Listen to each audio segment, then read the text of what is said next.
Good day, everyone. Welcome again to their edition of Fayette Focus. Harry Wright with you today. My guest from the Humane Society here in Fayette County. We've got Brad Adams. How are you, Brad? I'm doing quite well. How about yourself, Harry? Doing great. You brought a gentleman with us. Introduce him to everybody. This is Humane Agent Nick Miranda. We hired him as an additional Humane Agent back in April.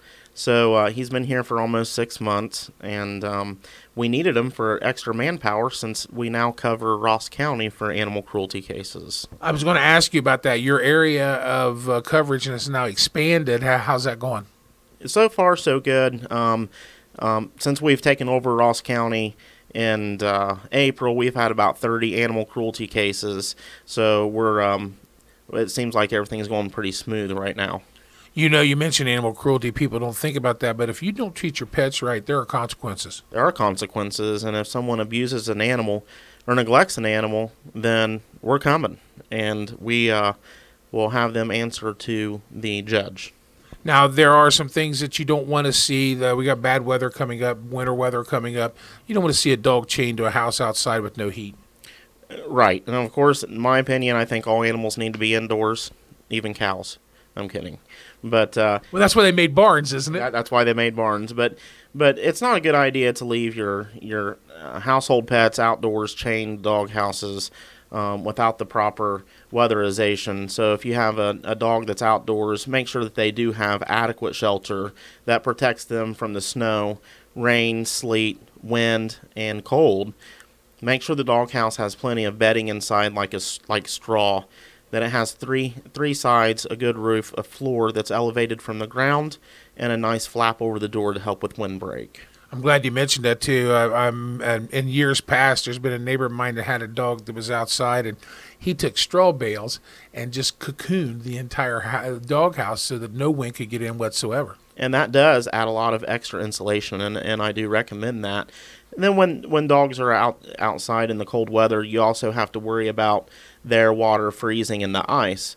And so we have to make sure that the water, that there is water, not ice, that the ice is always broken, and they have access to water for good hydration.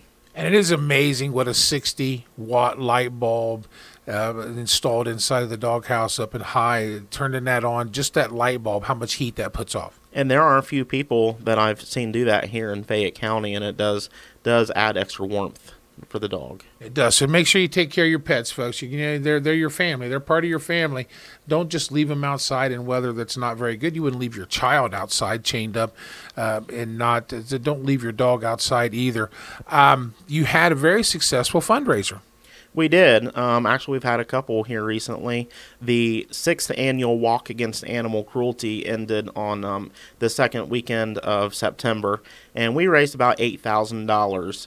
Not only does that fundraiser bring in money to help support the Animal Cruelty Investigation Department and our equipment, but it also raises awareness to our community that animal cruelty is a problem and it's an issue, and that people comes together and that day, and they walk for the victims that have fallen against cruelty. Now, this year was our first year that we had rain. Usually it's bright, sunny, and nice. You know, we had 130 people register for the walk that had already paid. About 70 people still showed up. Rain did not stop them. They came out with their umbrellas, their ponchos, and they still walked against animal cruelty, and I thought that was great. That is a great turnout. You know, anytime you plan anything in Fayette County outdoors, you're at the mercy of Mother Nature, which it could start out raining and then snow by the time the thing's over with. You never know. But that was nice that almost half the people still showed up even in bad weather. I definitely think it showed great dedication to our organization and the cause. Let's talk with this young man down in the corner there a little bit. Tell us a little bit about yourself and why you wanted to be a humane agent.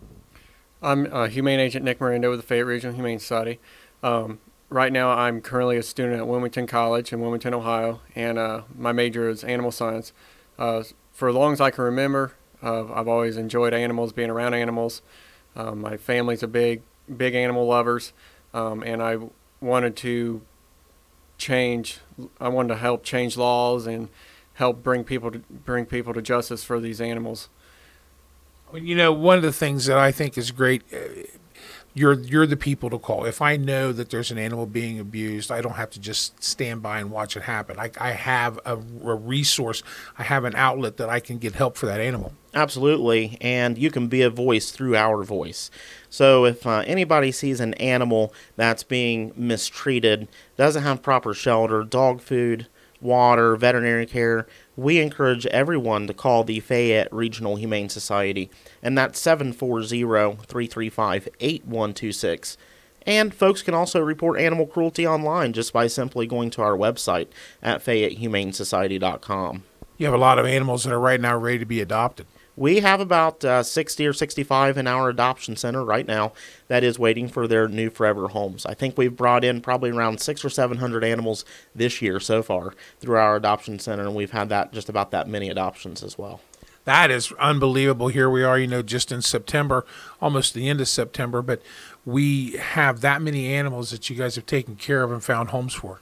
That's a lot of animals, and I think probably around 100 has come in from our surrounding counties like Clinton, Highland, and Ross, where we now have brought them in under our regional wing.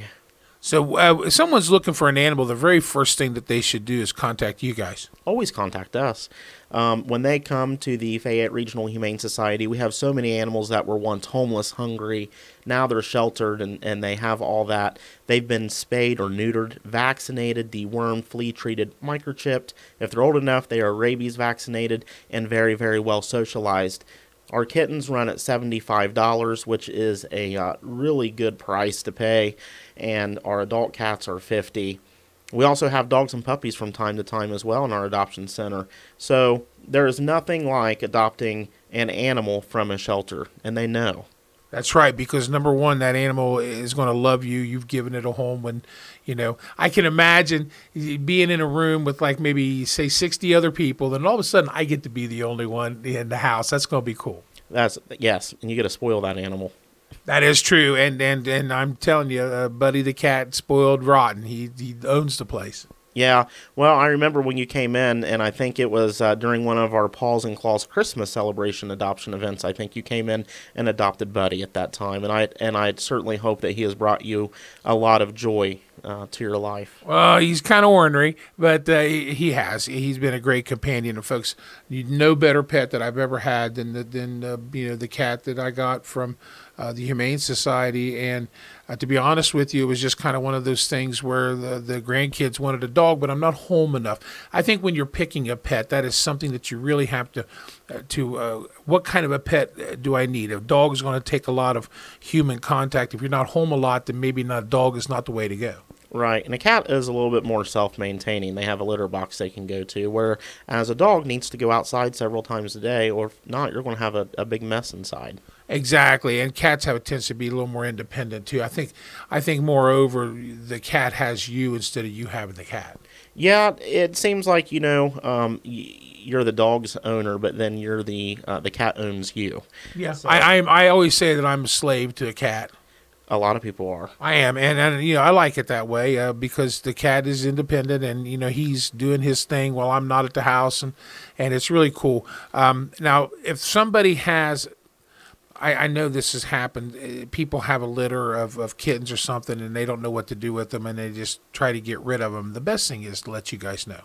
Yeah, let us know. I mean, I see so many post them on social media, and I think that's okay in some ways, but sometimes when you just give them away for free, maybe they're not going to get spayed or neutered, or they're not going to get the vaccinations or the health care that they need. And when they come through the Humane Society, sometimes we have a waiting list because we're only so big. We can only take so many, but we will put them on a waiting list if we don't have space. We will get those cats and kittens entered into our program and get them spayed or neutered and vaccinated and prepared for their new forever home. More people that are looking for a pet will come to the Humane Society looking. So if you have those animals right there at the Humane Society, it's a better chance they'll get adopted. Oh, yeah. I mean, we have people. The other weekend, we had a couple drive in from New York to adopt a dog.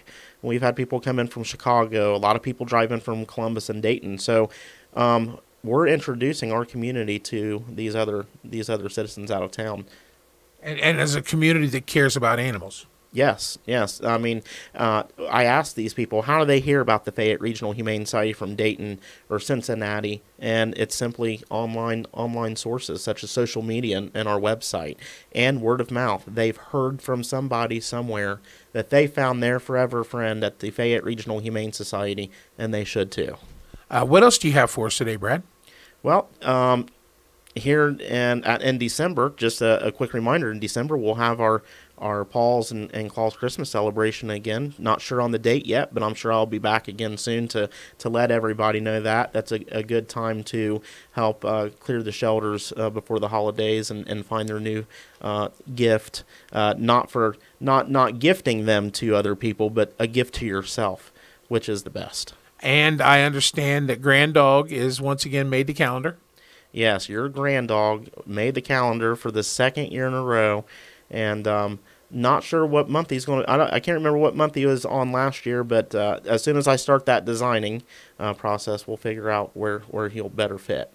I got to visit with him last week. I got to go over and see Jake and Jessica's new place that they've got in Wilmington, and there's nothing like visiting with Grand Dog. He is such a wonderful animal. And you get to spoil him, right? Absolutely. I spoil the Grand Dog worse than I do the grandkids.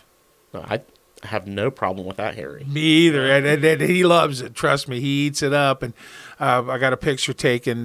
Jessica took a picture of me and Dog on the couch, and he's just getting all the loving he can. And, that's a thing, the soothing nature of having a pet and being able to have that close companionship with another physical being.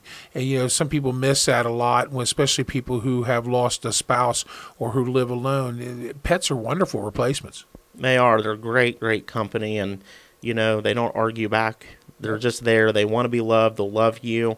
And that's why I don't understand, in my position as a humane agent, why anybody would like to inflict any pain on an animal, because, they can inflict pain on a dog, and that dog will still lick their hand. And it's amazing. Right? It is amazing. And Buddy likes Hogan's Heroes. So whenever he hears the opening, no matter where he's at, wherever he hears a opening to Hogan's Heroes, he comes running, and he'll sit right there on my lap and watch Hogan's Heroes. I'm guessing, is that a cartoon or maybe? No, Hogan's Heroes is an old sitcom. I don't know how they made it funny, but about a POW camp in World War II. A German POW camp, and it had Hogan, Colonel Hogan, and all the guys. They helped a bunch of people escape. They ran an escape thing, and right underneath Colonel Klink's nose and Sergeant Schultz, who knows nothing or sees nothing. But I don't know how in the world they made it funny. But it's a great show. I've liked it for many years, and it's so funny that the cat. I think it's the drum beginning. It has a nice drum beginning, and he hears that, and there he is. Isn't that amazing how they associate sound with compassion, knowing that their owner is watching that, and that's the time that they can be with them. That's exactly what he knows. I'm going to be sitting in the recliner watching the show.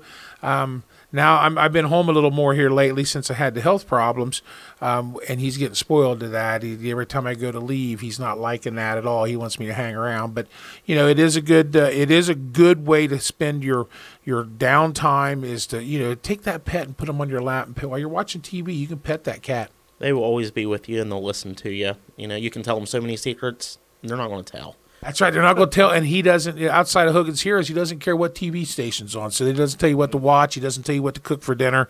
They're really, really good companions. Now, the number again, if they have any questions. 740-335-8126. Yeah, man, thank you for becoming a humane agent here in Fayette County and in the region. We appreciate it greatly, and we wish you nothing but the best. And, of course, Brad, anytime you need time, you just get a hold of me. Really appreciate Fayette Focus, Harry.